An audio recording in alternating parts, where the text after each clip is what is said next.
عز وجل من احب اللہ عز وجل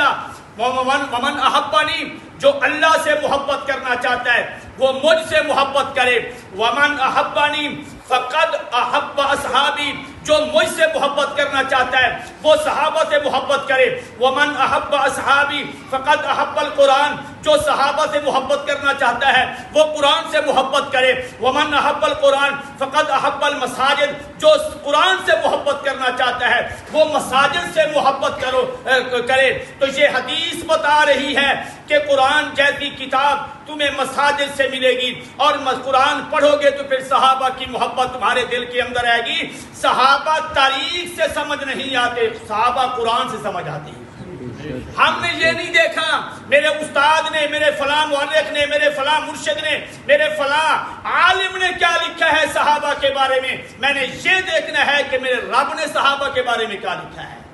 میرے رب نے صحابہ کے بارے میں لکھا، اولئک کتب فی قلوبہم الایمان، ہم نے دست قدرت سے ان کے دلوں کے اندر ایمان لکھ دیا ہے، وأیدہم بروح من، اور ہم نے اپنے غیب کے خزانے سے ان کی مدد کی ہے، ویدخلہم، مدد کی ہے۔ ایک حوالہ دیتا چلا جاؤں،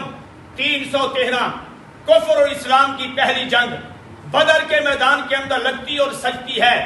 313 کو دیکھتا ہوں، تعداد میں تھوڑے ہیں، اسلحے کے لحاظ سے 5-6 تلواریں ہیں ان کے پاس، کوئی ان کے پاس اسلحہ نہیں ہے، مد مقابل 1000 ہے، اسلحے سے لیس ہے، ان کے پیٹ خالی ہیں، ایک ایک کھجور کھا کر روزے کی حالت میں ہیں۔ رمضان کے اندر غزوہ بدر لگا تھا، روزے کی حالت کے اندر کھڑے ہیں، ادھر دیکھو کھا کر رہے ہیں، لے کر رہے ہیں، اور اسلحے سے بھی لیس ہیں، تعداد میں بھی زیادہ ہیں، لیکن اللہ نے پھر مدد کی، اور مدد کا نتیجہ کیا نکلتا ہے کہ میدان بدر کے اندر 313 جو ہے فتح کے جھنڈے گاڑتے ہوئے نظر آتے ہیں، اور کافر جو 1000 کی تعداد میں ہیں وہ شکست کھاتے نظر آتے ہیں۔ اس لیے میرے رب کہتا ہے ان ینصرکم اللہ فلا غالب لکم، اے لوگو اگر میں اللہ تمہاری مدد کروں دنیا کی کوئی طاقت تمہارے اوپر غالب نہیں آ سکتی۔ اللہ ہمیں قرآن کا یقین نصیب فرمائے۔ اللہ کی قسم مسلمانوں، ہم جیسی پاور قوم کوئی نہیں ہے، اس لیے کہ ہمارا یقین اگر صحیح ہو